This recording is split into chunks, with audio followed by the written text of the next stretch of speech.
안녕하세요. 결혼 생활 8년 개고생만 하다가 이혼했어요. 워낙에 도움받은 게 하나도 없다 보니 아빠 없이 애 키우는 게 그렇게 힘들지는 않네요. 다만 아빠 없이 커가야 할 아이를 생각하면 그거 하나만큼은 미안할 따름입니다. 부모님이 육아를 도와주신다고는 하지만 여태까지 염치 없이 부모님 도움받아왔는데 이혼한 마당에 부모님 고생을 더 시키진 않으려고요. 제 결혼 생활은 시작부터 순탄치 않았습니다. 세상 어느 누가 결혼하면서 내 인생이 이렇게 꼬여버릴 거라고 생각을 하겠나요?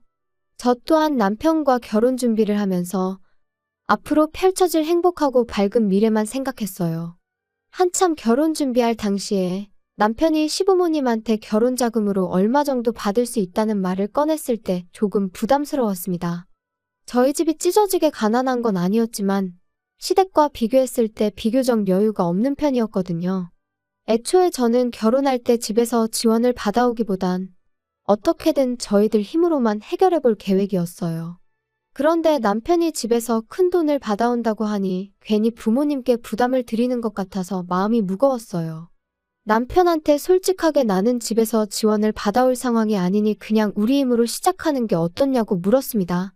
남편은 형편 닿는 대로 하는 거지 무슨 걱정이냐며 저희 집에서 지원을 안 해줘도 우리 결혼하는데 아무 문제 없게 하겠다고 했지요. 그런 남편한테 미안하기도 하고 고맙기도 했어요.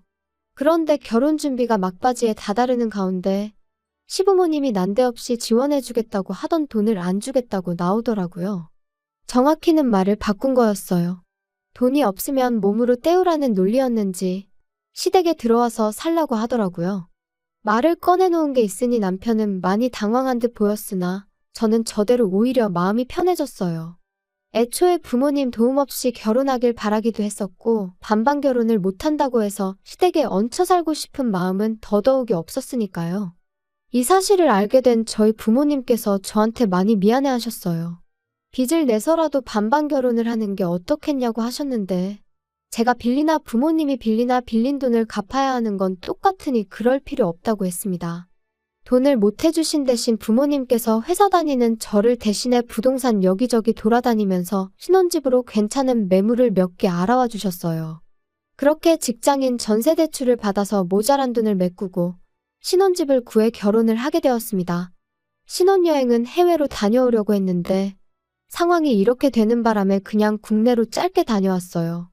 어쩌다 보니 친정집하고 거리가 가까운 위치라서 저희 집에서 반찬도 이것저것 해다 주시고 결혼 생활하면서 친정 도움을 톡톡히 보았죠. 아이 태어나면서 오며 가며 아이도 봐주시기도 했고요. 결혼 생활 1년 후에 아이를 갖게 되었어요. 전세 생활 청산하고 자가로 이사 가려면 아직도 돈을 더 모아야 하는 상황이었지만 돈 없다고 아이 없이 살고 그럴 생각은 아니었거든요. 친정어머니가 도와주시면 출산하고 복직도 바로 할 수 있었으니 나름대로 계획이 다 있었습니다. 아이 태어나고 나서 딱 2달 몸 추스르고 친정어머니 도움받아 바로 출근을 했어요. 괜히 남편 외벌이 시켰다가 행여라도 남편이 너 때문에 시댁 지원 포기하고 나 혼자만 힘들게 일한다고 생각할 수 있으니까 휴식은 저한테 사치나 마찬가지였죠. 정확히 아이 태어나기 전까지 시댁에서는 그 어떤 간섭도 하지 않았습니다. 지금 생각해보면 아마 아이 태어나고 나서 사는 게 힘들면 뒤늦게라도 시댁으로 기어들어올 거라고 생각했었던 것 같네요. 개고생하다가 정신 차리면 시댁에 도와달라고 기웃거리진 않을까 싶었나 봐요. 그런데 저희가 생각보다 잘 살고 친정어머니 덕분에 바로 복직해서 맞벌이하면서 잘 살고 있으니까 심술이 났던 거죠. 그러니까 언젠가부터 시어머니가 저희 생활에 간섭을 하기 시작했어요. 친정이랑 가까이 산다고 시댁은 아주 거들떠도 보지 않느냐며 이틀 3일에 한 번꼴로 전화를 해서 잔소리를 하기 시작했죠.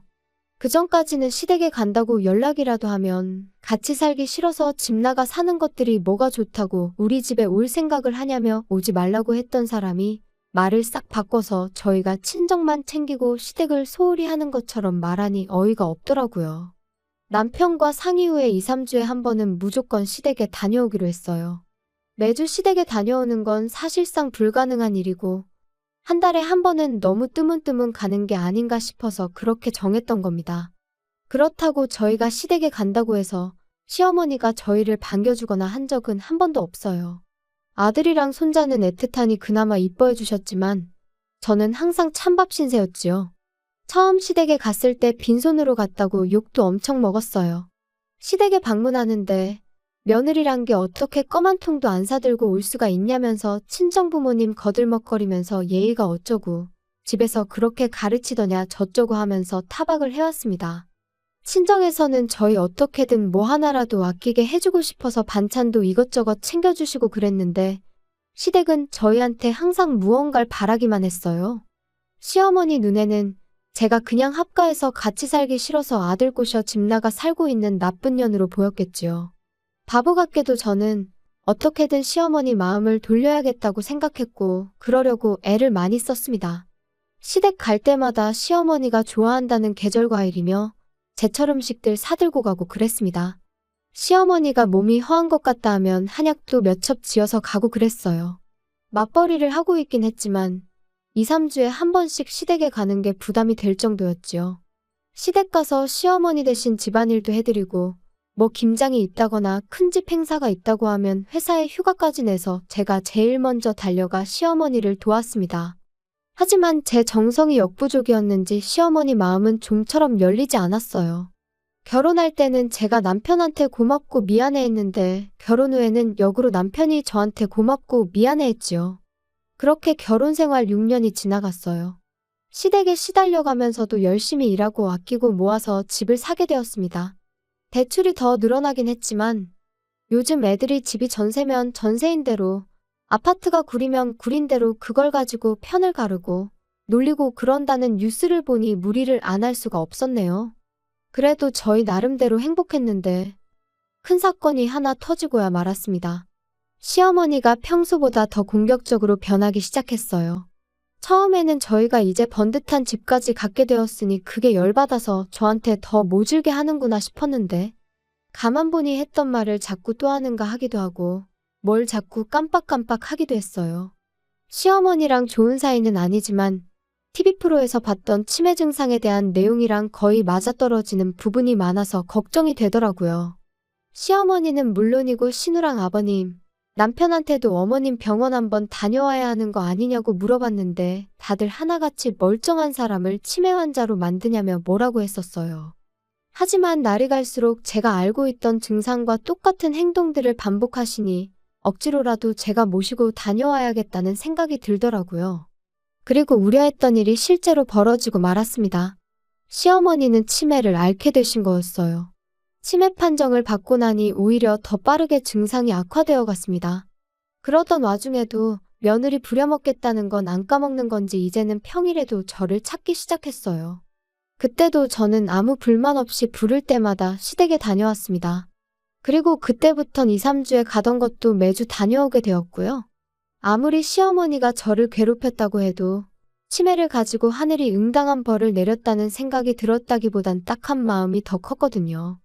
그렇게 1년이 지나고 나니 그때부터는 집에서 대소변 실수도 하기 시작했어요. 전문 간병인이나 요양교육을 받았다면 모르겠지만 시어머니가 기억만 왔다 갔다 할 뿐이지 여장부 스타일에 힘도 좋으시거든요. 말인즉슨 저를 포함한 시가족 모두 시어머니를 어떻게 감당하기 힘든 상황까지 오게 되었다는 거였어요. 시댁에 돈이 없는 것도 아닌데 이 정도면 전문 간병인을 쓰거나 요양원을 보내는 게 맞지 않나 싶었어요. 시아버지가 좀 와달라는 연락에 최대한 시댁에 다녀오고 있긴 했지만 저도 회사 다니는 상황이어서 체력적으로 많이 힘들었고 제가 시댁에 가 있으면 시댁에 가 있는 만큼 저희 친정어머니도 대신 애 봐주시느라 저희 집에 발이 묶여서 계셔야 했거든요. 그러던 와중에 제가 둘째 아이를 임신하게 되었습니다. 집안 상황도 그렇다 보니 계획된 게 아니라 조금은 당황스러웠어요. 조심하지 못한 제 잘못이 크긴 했죠. 친정어머니가 거의 저 대신 첫째 아이 다 키워주신 거나 마찬가지인데 갓난쟁이를 또 처음부터 부탁하자니 죄송스러운 마음밖에 없었습니다. 막상 친정어머니는 첫째 혼자 외로웠을 텐데 둘째 생긴 게 참 잘된 일이라며 둘이고 셋이고 낳기만 하면 아이는 대신 다 봐줄 테니까 건강하게만 출산하라고 응원을 해주셨어요. 시댁은 상황이 상황이다 보니 둘째 이야기를 어떻게 꺼내야 할지 참 고민이 되었는데 언제까지 숨길 수 없는 노릇이었으니 그냥 날 잡고 찾아가서 시아버지한테 말씀드렸어요. 단도직입적으로 둘째가 생겼기 때문에 이제 시댁 와서 시어머니 돌봐드리는 거는 못할 것 같다고 했죠. 그런데 돌아온 시아버지 답변이 정말 예상도 못한 답변이었습니다. 친정에서처럼 둘째 아이 생긴 거 축하한다는 말까지 바란 건 아니었는데 애 가진 거랑 집사람 돌봐주는 거랑 무슨 상관이냐며 잔머리 쓰지 말고 주말에는 시댁 와서 집사람 돌봐주라는 대답을 들었기 때문이에요. 평소에는 말대답 해본 적 한 번 없는 저도 그냥 있을 수가 없더라고요. 애 가진 몸으로 회사 생활하면서 어떻게 시어머니까지 간호를 하겠느냐 물었더니 잔머리 쓰는 게 두 눈에 다 보인다고 그렇게 힘들면 회사 그만두고 시댁 들어와서 살라더라고요. 애초에 집사람 치매 걸린 게 너네가 안 들어와 살아서 그런 거라면서 아예 시어머니가 치매를 가진 이유를 저한테 덤태기까지 씌우는 겁니다. 하도 어이가 없어서 그렇게는 못하겠다 말하고 그냥 집으로 돌아와 버렸어요. 현관문 너머로 시아버지가 고래고래 소리를 지르는 소리가 들려왔는데 싹 다 무시해버렸습니다. 그리고 그날 저녁에 신우한테 전화를 받았어요. 신우도 좋은 소리 하나 안 하더라고요. 주말만 봐드리는데 뭐 그렇게 대단한 일 한다고 온갖 유세를 다 부리냐고요. 말이 주말만 봐드리는 거지. 평일에도 시아버지가 부르면 몇 번이고 다녀왔고 주말에만 봐드리는 게 시어머니만 봐드리는 게 아니라 일주일치 집안일이 쌓여있는 거 다 해야 하고 시아버지 굶지 않게 일주일치 먹을 것도 대충 준비해놓고 가야 하는 거 모르냐고. 그럼 형님이 평일 내내 시어머니 간병해드리고 집안일도 다 해놓으라고. 그럼 제가 주말만 가서 어머님 봐드리는 거 생각해보겠다고 하고 전화 끊었습니다. 그런데 생각해보니 시어머니 문제로 시가족들한테 시달리고 있는 게 저라는 사실이 어이가 없더라고요. 남편이 중간에서 딱 교통정리 한 번만 해주면 쉽게 끝날 텐데 아버님한테도 저 혼자 말씀드리러 다녀왔고 신호전화 받는 동안도 남편은 애랑 놀아준다는 핑계로 아예 대화에는 끼지도 않았거든요. 그래서 남편 불러 세워놓고 한마디 했어요. 이럴 때 남편 역할이 뭐겠냐, 당신이 나서서 한마디 해줘야 하는 거 아니냐 했더니 이제 와서 남편이 자기 가족들 편을 들기 시작하더라고요. 다른 사람 일이면 자기가 가만히 있겠냐고. 그런데 다른 사람도 아니고 우리 엄마 일인데 어떻게 자식된 도리로 아픈 엄마를 내칠 수가 있겠냐고 뻔뻔하게 헛소리를 하는 거예요. 언제는 얼마나 챙겼다고 뻔뻔하게 내친다는 소리를 할 수 있느냐고 대번에 따져 물었어요. 우리 결혼 생활 8년, 시댁에 왕래하기 시작한 지 6년 동안 당신이 시댁 가서 손가락 하나 까딱한 적이 있었냐고요. 시어머니 아프고 나서도 주말마다 가서 시어머니 케어하는 게 나였지 당신이 가서 뭐 하나 한 게 있느냐고 말이죠. 그리고 내가 언제 시어머니를 어디 뒷산에 고려장이라도 하고 오자고 제안했냐고. 나 말고 전문적으로 교육받은 간병인을 쓰던가 요양원에 모시자는 건데 어떻게 그걸 내친다는 표현을 할 수가 있느냐고 했죠. 제 말이 틀린 게 없는데도 남편은 요양원에 모신다는 게 무슨 뜻이냐. 요양원 보낸다는 게 그냥 목숨만 부지시키는 거지 죽게 내버려 두는 거랑 다르게 뭐냐고요. 아픈 사람 집에서 꾸역꾸역 모시면서 마누라 고생시키는 건 괜찮은 거냐고 따졌더니 누가 가족 아니랄까봐 지 누나가 했던 말이랑 아버지가 했던 말을 아주 짬뽕시켜서 대답을 하더라고요. 주말만 가는 건데 뭐가 어렵냐느니 하는 말은 참을 수 있었는데 이참에 시댁 들어가서 살면 어떻겠냐는 소리 나올 때는 아무리 저라도 욕이 절로 나오더라고요. 여태 내가 하는 말을 뭐 귓구멍이 아니라 뒷구멍으로 들었냐고. 아무튼 나는 어머님보다는 아이가 더 중요하니 더는 간병 못하겠으니 그렇게 알라고 딱 잘라서 말했습니다. 하다 안 되니까 남편이 성질을 부리기 시작했죠. 그럼 아직 멀쩡한 우리 엄마를 요양원에 보내자는 거냐고. 이게 시어머니 일이니까 그러지. 친정엄마 일이었으면 똑같이 했겠냐고 발악을 하기 시작하는데 어이가 없었습니다. 저도 한마디 해줬어요. 만약에 우리 집이 똑같은 상황이었으면 나는 주저하지 않고 요양원부터 알아봤을 거라고요. 대신 요양원에 못해도 시간 되는 대로 일주일에 2~3번은 다녀왔을 거라고 했더니 그제서야 아무 말도 못하더라고요. 하지만 남편은 이 일로 저한테 삐쳤는지 그 후로 며칠 동안은 저한테 말 한마디 안 걸어왔어요. 저한테 자기 화났다는 걸 티내려고 일부러 발소리 쿵쿵 내면서 걸어다니고 문이 부서져라 세게 닫아 제끼고 여태까지 힘을 합쳐 살아온 내 남편이 알고 봤더니 본성이 아주 옹졸하기 그지없는 사람이었다는 사실이 놀랍고 충격적이었습니다. 하루 이틀만 그랬으면 참는데 그 꼴을 일주일 내내 보고 있으니 저도 생각을 달리하게 되었습니다. 평소 친하게 지내던 직장 동료가 소개해준 변호사를 찾아가 조용히 이혼 준비를 시작했죠. 변호사가 알려주길 합의 이혼하는 게 가장 깔끔하긴 한데 자초지종을 들어보니 충분히 이혼 사유가 될 것 같다고 소송도 문제없다는 말을 해줬어요. 그래서 미리 이혼 서류만 만들어 놓았어요. 그래도 마음 한편으로는 남편이 시어머니 걱정에 저러는 거다. 저러는 건 한때고 곧 제정신 차려서 평소에 내 남편으로 돌아올 거라 믿었거든요. 그리고 시간이 지나 이혼 서류 만들어 놓은 그 주 주말이 되었어요. 제가 진짜로 시댁에 안 가고 집에 있으니까 그제서야 말을 걸어왔어요. 우물쭈물하면서 자기가 곰곰이 생각해봤다고 좋은 해결 방법이 있는 것 같은데 한번 드러나 보겠냐 하더라고요. 무슨 소린가 들어는 봐야겠다 싶어서 말해보라고 했어요. 그랬더니 남편이 당장 내일이라도 시어머니를 우리 집으로 모시면 어떻겠냐는 소리를 하는 거예요. 어차피 장모님이 아침에 오셔서 아이 돌봐주시지 않냐. 그럼 낮 동안에는 장모님이 우리 엄마 간병을 좀 해주고 퇴근하고 오면 우리가 간병하면 되는 거 아니겠냐고요.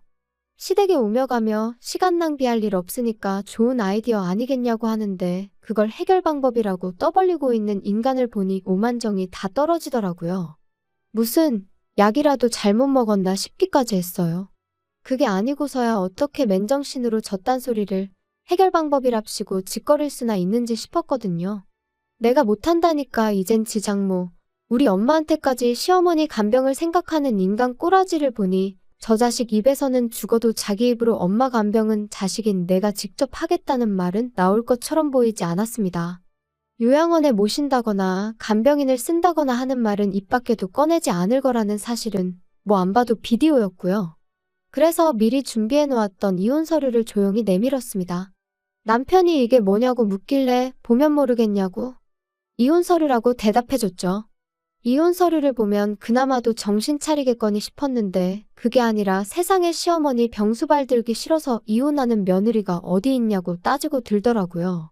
여기까지면 나도 할 만큼 한 것 같다고, 내 말이 맞는 것 같으면 조용히 사인하고 그게 싫으면 어디 소송까지 가서 진흙탕 싸움 한번 해보자고 한마디 했지요.